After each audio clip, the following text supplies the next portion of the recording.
네, 이제 우리 하나님의 말씀으로 우리 함께 나가도록 하겠습니다.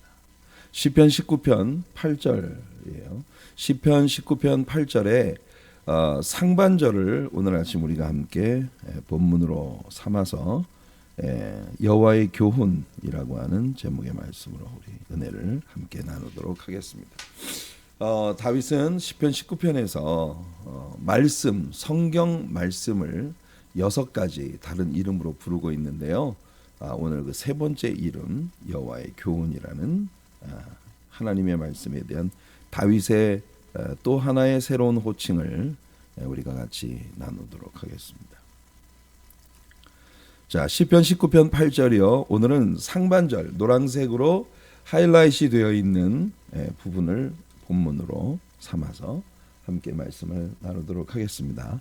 여호와의 교훈은 오늘은 다윗이 하나님의 말씀을 여호와의 교훈이라고 부르고 있습니다. 교훈. 영어 성경에서는 이 교훈을 statues라고 부르고 있어요. 이 statue라고 하는 단어는 항상 복수 형태로 되어진 단어입니다. statues. 여호와의 교훈은 우리 성경에서는 단수처럼 번역이 되어 있는데 정직하여 마음을 기쁘게 하고 여호와의 교훈은 정직하여 마음을 기쁘게 한다. 이것이 이제 하나님의 말씀에 대한 다윗의 또 하나의 해석입니다. 자, 시편 19편의 흐름 속에서 오늘의 말씀까지의 배경을 우리가 한번 생각해 볼게요. 날은 날에게 말하고 밤은 밤에게 지식을 전한다. 태양은 아침마다 마치 신방에서 방금 나와서 자기의 신부를 클레임하는 그런 신랑과 같이 힘있게 아주 찬란하게 빛나는 모습으로 떠올라서는 달리기를 기뻐하는 운동선수처럼 그렇게 동쪽에서 서쪽을 향해서 아주 힘있게 달려가는 그런 모습으로 다윗은 묘사를 합니다. 그러면서 하나님이 지으신 모든 이 하나님의 창조의 세계를 들여다보면 그 속에 하나님이 계시더라. 하나님은 어떤 분이신지 하나님의 캐릭터 그리고 하나님께서 인간에게 베푸신 그 사랑과 하나님께서 사람에게 주고 싶어 하셨던 것들이 무엇인지 하나님이 지으신 모든 만물을 바라보면 그게 다 보이더라는 거예요. 어린 목동으로서 들판에서 밤을 보내며 하늘에 쏟아지는 그 별빛을 바라보면서 우리 하나님이 얼마나 아름다운 분이시고 어떤 캐릭터를 가지신 분이신가, 그리고 하나님은 인생에게 얼마나 소중하고 아름다운 것들을 진심으로 주고 싶어 하시는 하나님이신가. 네, 이런 것들을 다윗은 느낄 수 있었는데 불행히도 인간은 타락했습니다. 타락한 인생들은 그들의 영이 죽어서 모든 이 다윗이 느끼고 있는 자연 만물 속에 드리워져 있는 하나님의 존재에 대한 메시지를 읽을 수도 없을 정도로 둔해져 버린 그런 인생이 되었기 때문에, 그래서 하나님이 자연 속에 담아주신 일반 계시를 더 이상 느낄 수 없는 존재가 되어버린 인생들에게 하나님은 특별 계시를 허락하셨다. 이게 시편 19편에서 다윗의 흐름입니다. 하나님의 특별 계시는 뭐냐? 바로 예수 그리스도예요. 예수 그리스도, 하나님의 특별 계시인 예수 그리스도를 성경 속에 담아서 우리에게 선물하셨다는 겁니다. 그래서 그 특별 계시인 예수 그리스도를 담고 있는 하나님의 말씀을 다윗은 6가지 호칭으로 부르고 있는데 그 첫 번째가 바로 계명이었어요. The Torah of the Lord. 우리는 이 시편 19편에서 하나님의 호칭도 엘로힘이라는 하나님이라는 호칭과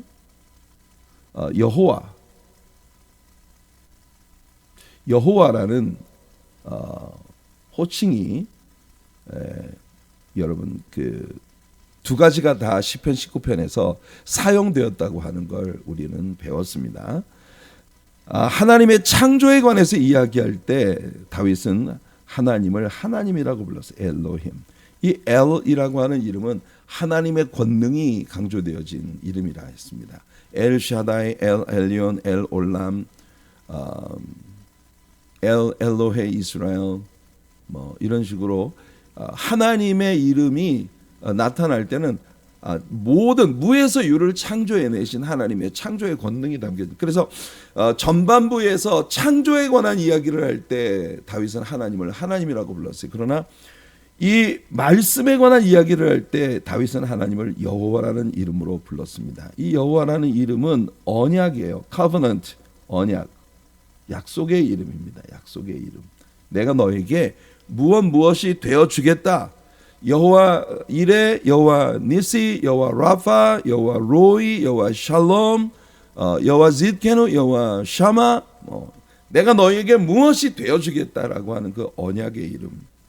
그래서 언약의 하나님께서, 약속의 하나님께서 우리에게 주신 이 특별 계시로서의 하나님 말씀은 첫째가 토라. 이 토라라고 하는 것은 주로 모세 오경을 일컫는 말이었습니다만 사실상 이 토라라고 하는 것은 성경 전체를 일컫는 그런 말이었다. 또 두 번째로 다윗은 여호와의 증거, the testimony, 이 증거라고 하는 이름으로 하나님의 말씀을 불렀어요.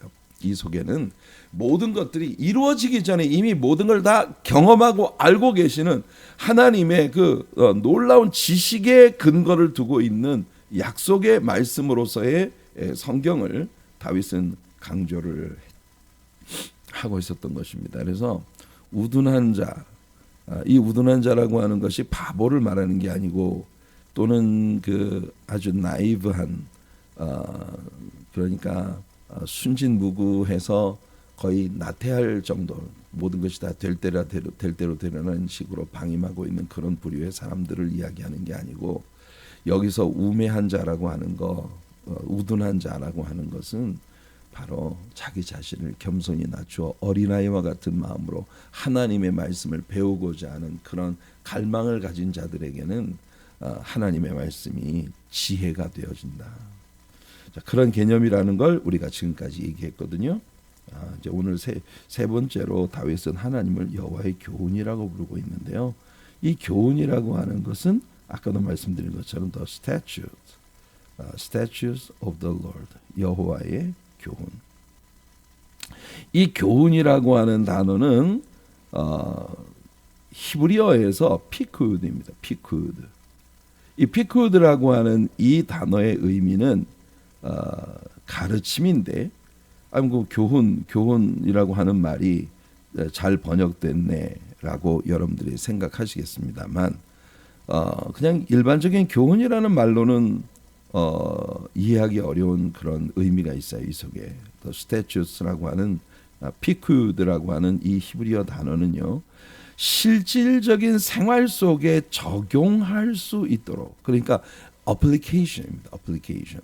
하나님의 모든 가르침, 특히 십계명, 하나님의 계명을 일상생활 속에 적용할 수 있도록 아주 그 디테일드 되어진 그런 티칭이에요. 디테일드 티칭. 이 아주 상세하게 세밀하게 가르쳐 주는 것. 쉽게 얘기해서 말씀을 우리들의 삶에 적용시킬 수 있도록 우리에게 주는 일종의 해석서입니다. 해석서. 여러분, 우리는 구약에 하나님께서 주신 계명들이 있었고, 계명들이 있었어요. 그 계명들을 해석해 주는 말씀들이 성경 속에 있습니다. 그게 피쿠드인데, 이 피쿠드는 계명은 명령이에요. 이렇게 해라. 그렇게 하는 것이 어떻게 하는 것이냐라고 하는 해석을 담고 있는 것이 바로 이 피쿠드입니다. 구약의 성도들에게는 쉽게 예를 들어드리면 음식을 어떤 건 먹을 수 있고 어떤 건 먹어서는 안 되고, 의복은 어떻게 입어야 하고, 청결을 위하여 손을 식사를 하기 전에 반드시 씻어라. 사람들이 먹었던 그때 당시에 그 이방인들은 아무거나 뭘 먹는데 제한이 없었어요. 먹고 싶으면 다 먹을 수 있었어요. 근데 하나님께서 진짜 너희들의 건강을 위해서 비늘이 없는 물고기 참 이 해저의 밑바닥에 돌아다니며 온갖 찌꺼기들을 먹는 그런 그 갑각류 종류의 그런 동물들, 이런 건 먹지 말아라. 물론 오늘날에 이건 헬스 코드예요. 건강 코드예요. 그렇기 때문에 오늘날에 와서 이 율법을 우리 그 현대 이방인인 우리 크리스천들에게 그대로 말씀 그대로 적용을 시켜야 하느냐 하는 부분에는 연구가 좀 필요하다고 봅니다. 왜 그러냐면은 과거에는 먹어서는 안 되는 어떤 그 음식물 속에 들어있는 몸에 좋지 않은 그런 부분들을 지금은 그런 것들을 다 과학적으로 절제해내고 그리고 우리 인체에 도움을 줄 수 있는 것들만을 조리해서 먹을 수 있는 다양한 그 영양학의 여러 이론들이 나와서 오늘 현대인들에게는 과거에는 먹으면 안 된다고 했던 것들이 현대인들에게는 굉장히 많이 그 애용되어지고 있는 그런 것들이 있어요. 그래서 이거는 율법이 아니고 율법은 하나님께서 무엇을 어떻게 해라 명령하신 겁니다. 하지만 교훈이라고 하는 것은 statutes, 이건 뭐냐면 그 율법을 우리가 지키기 위해서 실질적인 적용의 가르침들을 이야기하는 거예요. 이거는요 언제나 우리들의 건강을 도모하신 하나님, 우리들의 유익을 위해서, 그리고 덕, edification, 덕을 세우기 위해서, 모든 것을 하나님의 자녀로서의 삶을 덕스럽게 살아가기 위해서 하나님께서 주신 그런 가르침들입니다. 그게 여호와의 교훈이에요. 신약 시대에 와서도 이 피크드가 쓰여졌습니다. 그게 뭐냐면 이 계명들을 우리들 이 시대를 살아가고 있는 우리들에게 맞게 재해석해 주는 그런 가르침들이죠. 예를 들면 산상수훈에서 예수님께서 너희가 이렇게 살인하지 말라라고 하는 말을 너희들이 들었지만 나는 너희들에게 말하노니 사람이 사람을 미워하는 마음을 품었으면 이미 살인한 것이다. 이렇게 예수님께서 해석해 주시는 그런 말씀들, 산상수훈의 많은 부분들이 당시에 종교 지도자들에 의해서 재해석되어진 미시나 같은 그 시대에는요 종교 지도자들에 의해서 재해석되어진 율법의 해석서가 그 시대에 성도들에게 굉장히 괴롭힘을 주는 그런 일들, 굉장히 무거운 짐, 종교적인 무거운 짐을 사람들에게 지우고 사람들에게 종교라고 하는 것은 굉장히 나를 압박하고 억압하는 그런 존재로 여기게 만드는 그런 일들이 많았거든요. 바울도 에베소 교인들을 향한 그의 서신에서 피쿠드를 주었습니다. 그 교훈이 뭐냐 보세요. 에베소 4장 20절로부터 32절까지 상당히 좀 긴 말씀을 우리가 인용을 하겠는데, 자, 오직 너희는 그리스도를 그같이 배우지 아니하였느니라. 진리가 예수 안에 있는 것 같이 너희가 참으로 그에게서 듣고 또한 그 안에서 가르침을 받았을진대 너희는 유혹의 욕심을 따라 썩어져가는 구습을 따르는 옛사람을 벗어버리고. 그러니까 이것은 율법을 가르치는 것은 아니에요. 하지만 율법이 적용되어진 오늘을 사는 크리스천으로서의 삶 속에 무엇이 깃들어 있어야 하느냐 하는 것을 가르쳐. 이게 피코드예요. 교훈이에요. 오직 너희의 심령이 새롭게 되어. 자, 이것은 굉장히 좀 더 디테일드 되어진, 우리가 어떻게 하나님을 기쁘시게 해드리는 삶을 살 수 있을까? 우리가요 하나님의 성령의 능력으로 우리의 심령이 새로워져야 된다. 그래서 크리스천으로서 우리들이 추구해야 할 신앙의 변화가 어디에서부터 시작되어져야 하느냐, 이걸 얘기해 주는 겁니다. 하나님을 따라 우리의 심령이 새롭게 되어 하나님을 따라 의와 진리의 거룩함으로 지으심을 받은 새 사람을 입으라. 그러니까 무엇을 해라 뭔 하지 마라 이런 율법적인 논리보다 우리가 새 사람이 되어지면 새 사람이 되어진 우리들 안에 성령의 능력으로 말미암아 우리가 하나님을 기쁘시게 해드리는 삶을 따라갈 수 있다. 그래서 거짓을 버리고 각각 그 이웃과 더불어 참된 것을 말하라. 이는 우리가 서로 지체가 됨이라. 원리를 얘기해 주고 있는 거죠. 원리를. 우리가 서로에게 거짓을 말하고 이렇게 우리가 만약 서로 지체라면 한 몸이라면 머리가 자기 손을 속일 수 없잖아요. 자기 손이 자기 발을 속일 수 없잖아요. 우리가 한 지체라고 한다면 그러니까 거짓말을 말하지 말라고 하는 것은 율법입니다. 그런데 어떻게 우리가 거짓을 말하지 않는 진실한 삶을 살 수 있는가? 그것은 하나님의 성령이 우리 안에 계셔서 하나님을 기쁘시게 해드리고자 하는 우리의 본성이 살아나고 그리고 우리 서로를 지체로 여긴다면 그 지체로 여기는 그 지체 안에서 그러니까 분을 내어도 죄를 짓지 마라. 분을 내지 말라라는 거 이야기하면 그게 율법이에요. 그런데 분을 내더라도 죄를 짓지 마라. 우리가 어떻게 분 안 내고 살 수가 없어요. 화가 날 때가 참 많잖아요. 그죠? 화가 날 때가 많아요. 근데 그 화가 나더라도 죄는 짓지 말아라. 그리고 혹시 정말 내가 이게 선을 넘어서 죄가 될 정도로 내 마음에 분노가 일어난다 하더라도 해가 지기 전에는 그 분을 품어라. 풀어라. 해지도록 분을 품고 있지 말아라. 이런 것이 바로 피코드입니다. 마귀에게 틈을 주지 말라. 이게 제일 본질이에요. 마귀가 우리들의 마음속에 있는 상처나 이런 우리가 막 삶 속에서 분노하고 막 화나는 이런 것들을 통해서 마귀가 우리 안에 틈타지 못하도록 그렇게 틈을 주지 말아라. 피코드입니다.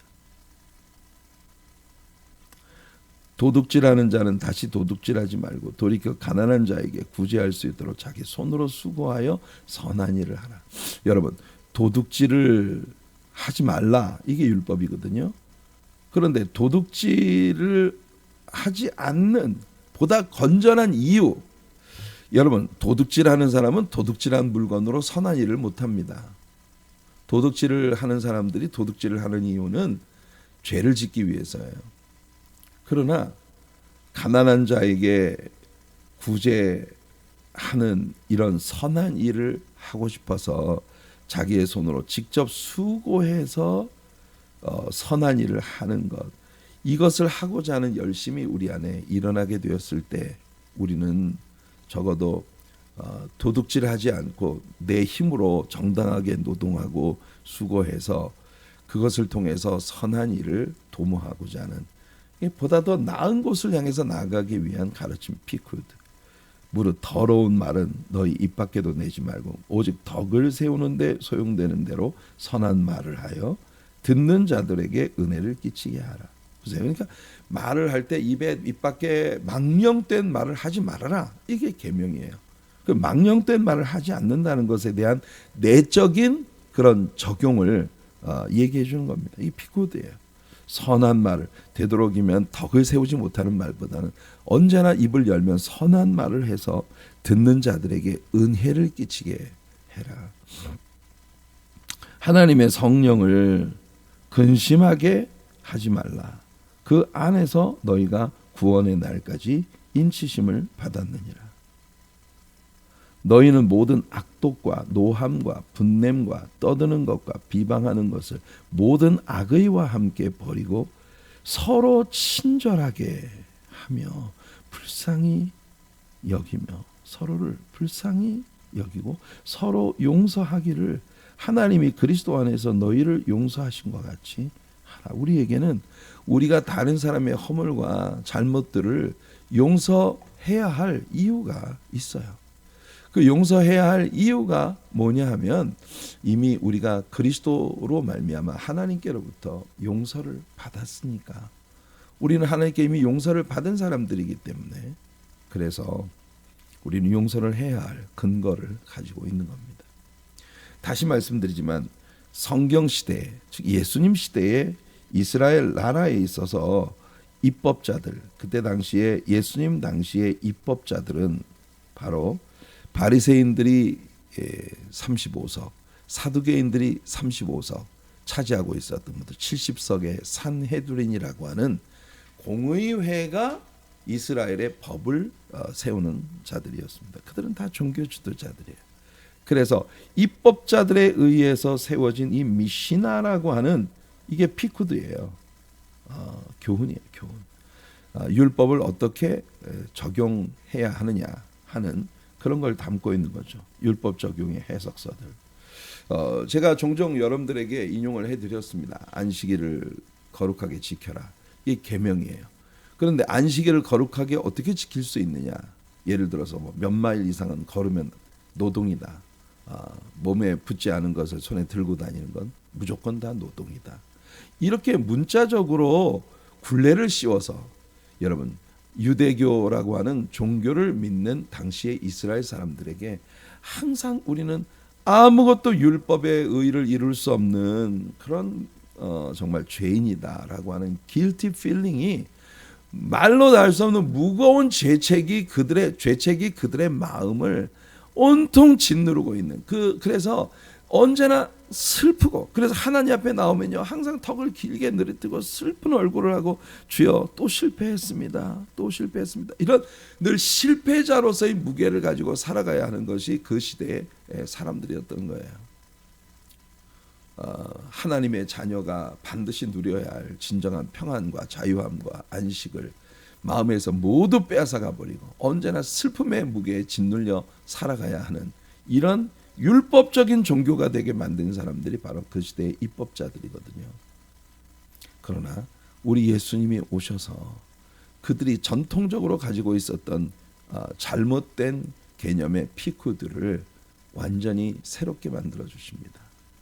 아까도 말씀드린 것처럼 특별히 예수님의 산상설교를 보면 산상설교에서 우리는 그런 가르침을 많이 받아요. 심령이 가난한 자가 복이 있다. 화평을 이루는 사람은 어디를 가도 늘 화평케 하는 자로서 모든 이 땅이 다 자기 땅이 되는 것이다. 어디든지 못 갈 곳이 없는.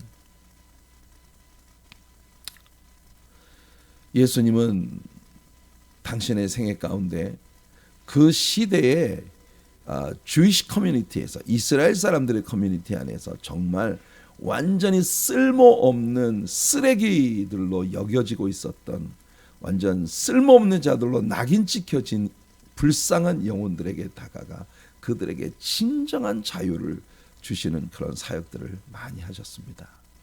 예컨대 세리로서 그 시대 유대인들에게 쓰레기처럼 취급되고 있던 삭개오 같은 사람, 많은 군중들 속에서 몰래 예수님이 누구신가, 그분이 대단하다던데 하며 궁금해서 뽕나무 위에 올라가 예수님을 바라보고 있던 삭개오를 예수님이 내려오라 하셔서 그 집에 들어가 그와 함께 교제하며 마침내 삭개오의 마음 안에 자발적으로 내가 남에게 토색한 것이 있으면 4배로 갚겠습니다.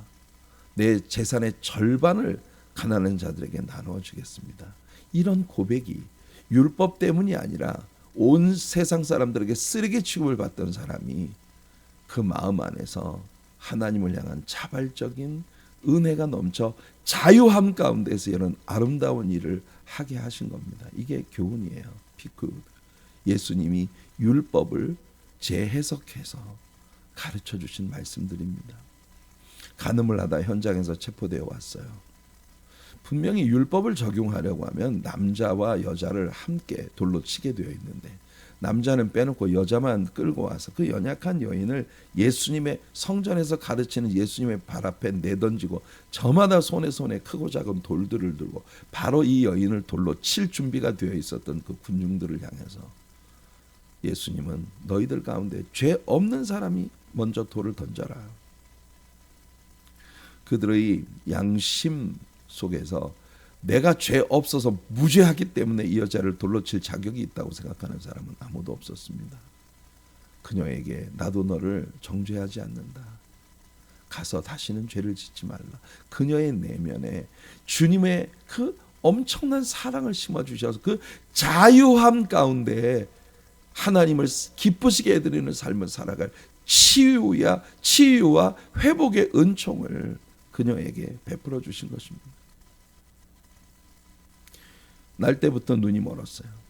날 때부터 눈이 멀었다는 것만 해도 서러운데 앞을 보지 못하는 그 사람을 향해서 어린 아이들이 막 돌을 던지고, 이 사람은요 그냥 남에게 구걸을 해야만 먹고 살 수 있는 이런 상황이죠. 그런 상황 가운데 있는 날 때부터 맹인된 이 거린을 바라보는 사람들의 시각을 예수님의 제자들이 아주 잘 보여주었어요. 선생님, 이 사람이 이렇게 된 것은 누구 죄 때문입니까? 그러니까 단정 짓는 겁니다. 이건 분명히 죄 때문이야.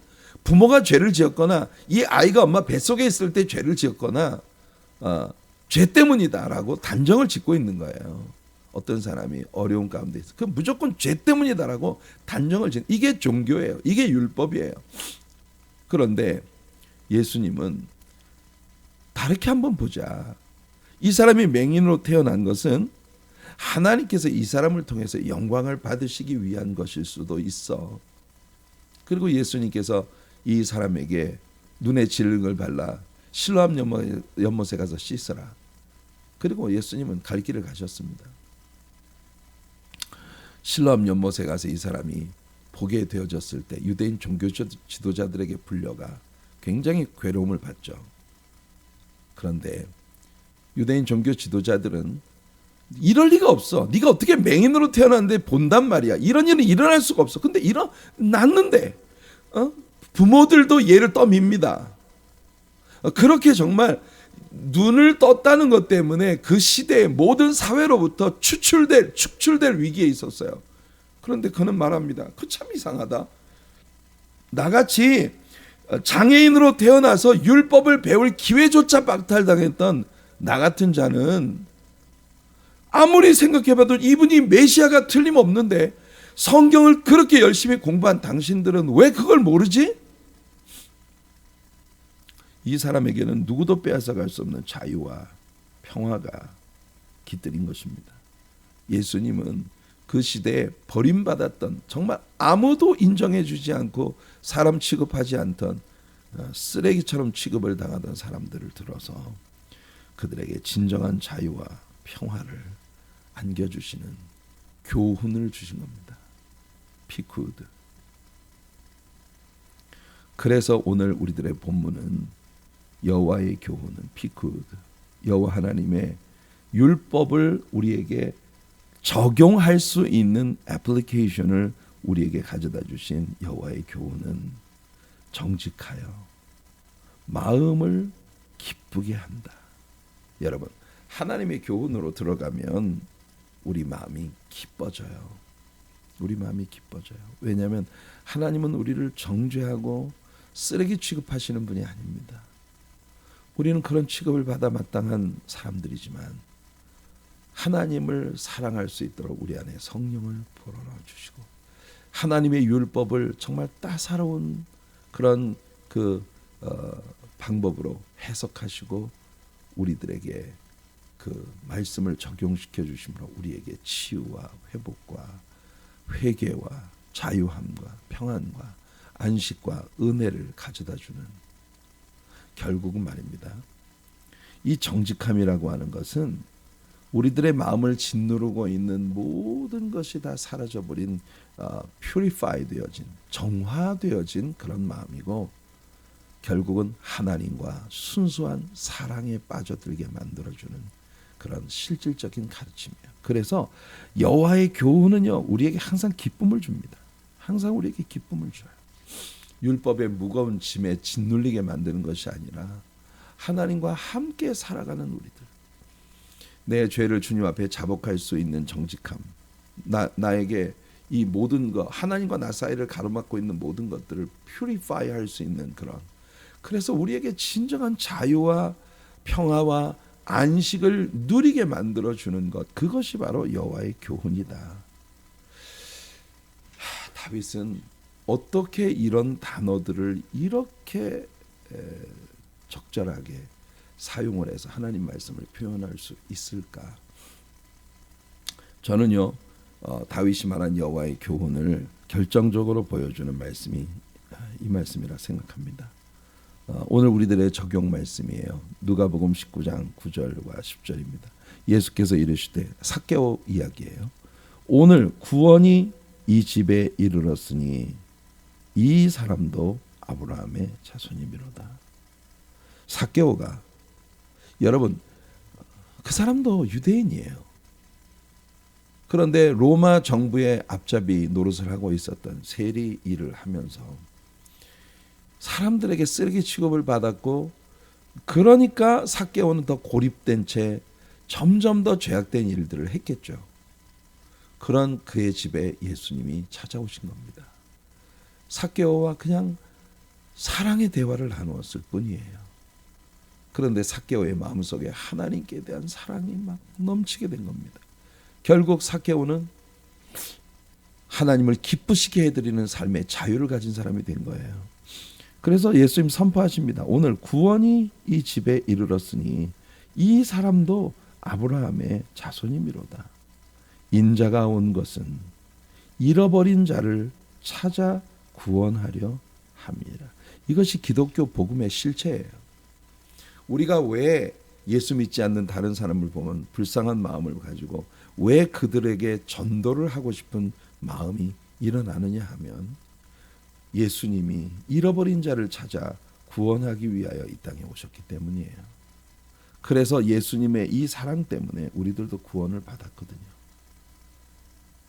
그러니까 잃어버린 자를 찾아 구원하기 위해 이 땅에 오신 예수 그리스도의 영향을 받은 우리들도 자유함과 평안과 은혜 가운데에서 하나님을 기쁘시게 해드리는, 정말 하나님과 사랑에 빠진 그런 하나님의 자녀들로서의 삶을 살아갈 수 있게 되는 것이죠.